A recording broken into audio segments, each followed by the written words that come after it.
Tutoriel de l'application Evento qui permet de planifier un événement, une réunion et donc de remplacer Doodle. Pour y accéder, rendez-vous à l'adresse evento.renateur.fr. Depuis votre moteur de recherche, il se peut que vous tombiez simplement sur ces résultats.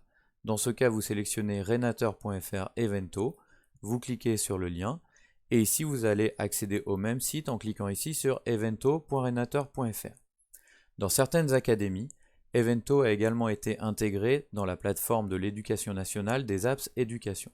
Dans ce cas, vous cliquez ici, vous cliquez sur accéder à la plateforme, vous sélectionnez ensuite votre académie, pour moi c'est Poitiers, et vous pouvez alors vérifier si Evento est bien dans les modules que l'on vous propose.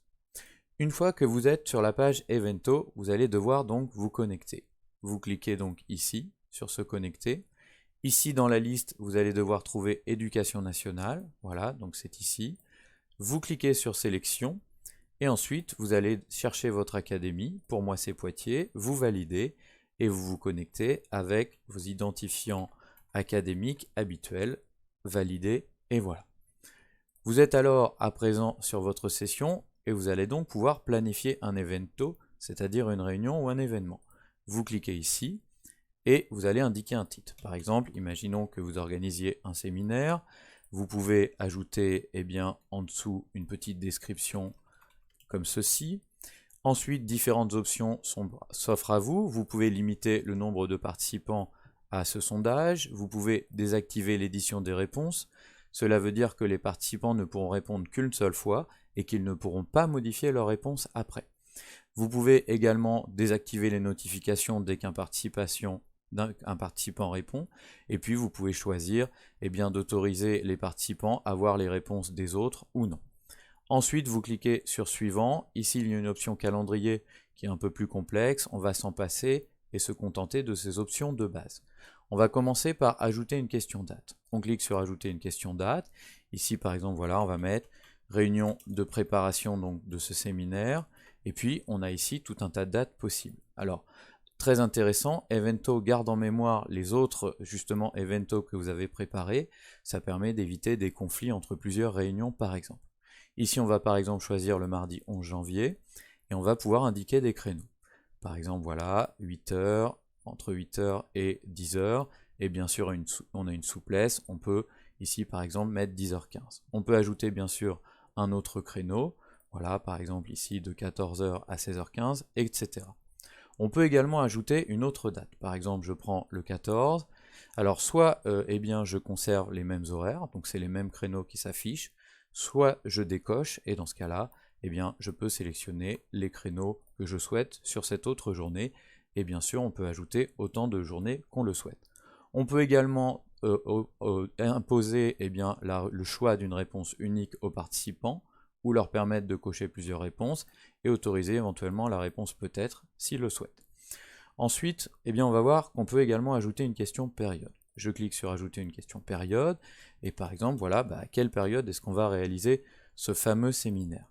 Donc par exemple, est-ce qu'on fait ça cette semaine de février, ou alors est-ce qu'on fait ça, par exemple, cette semaine de mars. Voilà. Bien sûr, on peut supprimer une proposition à tout moment, on peut d'ailleurs même supprimer une question entièrement. Là encore, choix unique, autoriser le peut-être ou pas. Enfin, on peut ajouter une question texte, donc je clique ici sur Ajouter une question texte, et je vais par exemple indiquer voilà, quelle peut être la forme de ce séminaire, voilà, donc ici forme, et je propose par exemple soit un hybride, soit un présentiel, soit un distanciel, voilà. Là encore, les participants pourront cocher ce qu'ils souhaitent. On peut également imposer un choix unique, et on peut ajouter également d'autres cases si on le veut, ou d'autres propositions également. Ici, dans les options avancées, on verra plus tard qu'il y a des éléments intéressants.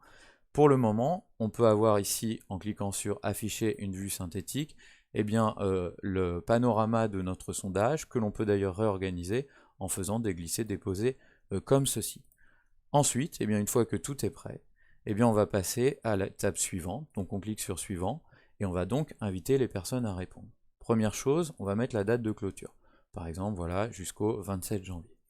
Ensuite, on a la possibilité d'autoriser les réponses anonymes, ou alors d'exiger une authentification, mais cette authentification, elle se fait par un nom et également par une adresse mail. L'adresse mail est également exigée. Vous pouvez également choisir de recevoir une copie de l'invitation ou pas dans votre boîte mail, et puis vous pouvez inviter directement des personnes en entrant ici leur adresse mail et en séparant chaque adresse mail par un point-virgule, comme c'est indiqué ici. Une fois que vous avez sélectionné vos options, vous acceptez les conditions d'utilisation, et puis vous cliquez sur créer un sondage. Voilà, c'est prêt. Vous avez ici le lien à transmettre. Il vous suffit donc de le sélectionner et de l'envoyer à vos participants, à moins que vous l'ayez déjà fait en indiquant leur adresse mail. Alors voyons ce que ça donne. Ici par exemple, voilà, premier participant, voilà, il accède au sondage. Ici, il peut renseigner son nom et son mail, mais ça n'est pas obligatoire, puisque je ne l'ai pas exigé. Mettons ici qu'il mette simplement son prénom. Il va pouvoir cocher les éléments qu'il souhaite, voilà, comme ceci. Il peut également ajouter un commentaire, par exemple, s'il souhaite proposer éventuellement une autre date à la discussion. Ici, c'est bien pareil.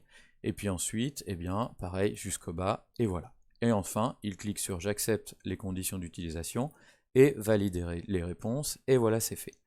On lui indique que tout est fait et qu'il pourra modifier ses réponses puisque je l'ai autorisé. Voyons maintenant ce que ça donne avec un autre participant. On va aller très vite évidemment. Voilà.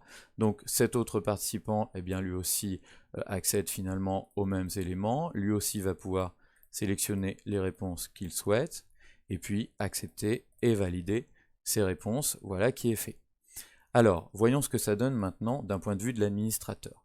Pour cela, vous allez cliquer sur « Gérer mes eventos » et ici, vous retrouvez donc votre proposition sur le séminaire. Vous pouvez réouvrir l'éditeur de votre sondage pour le modifier. Vous pouvez faire un rappel des invitations par mail si vous les avez renseignées. Vous pouvez dupliquer ce sondage. Vous pouvez le clore, pour le clore définitivement, et éventuellement le supprimer. Et bien sûr, vous pouvez accéder aux réponses en cliquant ici sur « Voir les résultats du sondage ». Donc ici, ça vous permet de voir voilà, ce qu'ont répondu les différentes personnes, et vous allez pouvoir valider une date, par exemple, entre toutes celles qui ont été proposées. Ici, c'est celle-ci, ici, vous sélectionnez celle-ci, et puis ici, vous faites le choix, par exemple, de l'hybride, si par exemple, la majorité des personnes ont choisi hybride. Et vous cliquez sur « Valider les réponses », et voilà. Le sondage est désormais clos, et les autres participants, s'ils retournent sur ce sondage, vont voir finalement les réponses au sondage avec finalement les décisions qui ont été arrêtées. Donc c'est extrêmement pratique. On va voir maintenant un autre élément. En cliquant sur planifier un evento, on va en faire un autre et on va voir par exemple pour les rendez-vous parents-prof par exemple. Alors là encore vous avez différentes options, voilà par exemple si vous souhaitez par exemple ne pas avoir de notification et puis ne pas permettre aux autres de voir les résultats des autres, et puis vous cliquez ensuite sur suivant. Alors on va faire ajouter une date, ici on va mettre donc créneau de rendez-vous, voilà comme ceci. On va choisir notre journée, ou nos journées si on en a plusieurs, voilà ici, et puis on va donc ajouter les créneaux comme on l'a fait tout à l'heure. Donc par exemple on va commencer par 8h, 9h, voilà. Alors bien sûr on a une souplesse, hein, comme je vous l'ai dit tout à l'heure, vous pouvez indiquer par exemple des créneaux fins, par exemple voilà, si vous mettez 8h, 8h20, et puis vous ajoutez un autre créneau derrière, etc. etc. Vous pouvez en mettre comme ça autant que vous voulez, en les modifiant à volonté. Pour ces rendez-vous, vous allez imposer un choix unique, c'est-à-dire que chaque parent ne va pouvoir choisir qu'un seul créneau. Et puis, très important, ici dans les options avancées, vous allez cliquer sur « Ajouter une contrainte ». Donc on va cliquer sur « Ajouter une contrainte ». Ici on sélectionne « Créneau de rendez-vous » puisque c'est notre seule question, mais on pourra en avoir d'autres. On garde toutes les propositions, on garde « Limiter le nombre de sélections » et on met 1. Ça veut dire simplement que chaque créneau ne peut être sélectionné que par une personne pour éviter que plusieurs parents s'inscrivent sur le même rendez-vous. Ensuite, on clique sur « Valider ». On passe dans suivant, et voilà c'est fait. Et ensuite on va pouvoir lancer l'invitation. Alors le souci, c'est celui-là. Soit vous autorisez les réponses anonymes, mais dans ce cas-là il faut demander aux parents d'indiquer quand même leur nom dans le sondage, en espérant qu'ils n'oublient pas, ou alors vous exigez une identification des parents, mais dans ce cas-là il leur sera demandé à la fois leur nom et une adresse mail valide, donc ça c'est vous qui voyez. Ici, moi, je vais autoriser les réponses anonymes et je vais cliquer donc sur créer le sondage après avoir accepté les conditions d'utilisation. Alors voilà, c'est le lien donc que je vais transmettre aux parents, voyons ce que ça donne. Ici donc par exemple, le premier parent arrive, il accède au sondage, ici il indique son nom par exemple, et puis il va sélectionner par exemple ce créneau, et vous voyez qu'il ne peut en prendre qu'un seul. Il clique ici, il valide, et c'est fait. Voyons maintenant le cas d'un deuxième parent, voilà, qui accède finalement au même sondage. Il va pouvoir constater par exemple que ce créneau est pris, qu'il n'est plus disponible, et il va donc devoir en sélectionner un autre, en acceptant les conditions et en validant, là encore comme ceci. D'un point de vue de l'administrateur, ça n'est pas très compliqué. Ici, lorsque vous cliquez, vous verrez qui a réservé quel créneau. Alors soit les parents ont indiqué leur nom d'eux-mêmes, soit vous avez imposé une identification par nom et par mail. Bien sûr, vous pouvez ensuite supprimer des eventos lorsque vous ne souhaitez pas les conserver, et c'est ici pour vous déconnecter. Voilà, maintenant vous savez tout, et c'est à vous de jouer.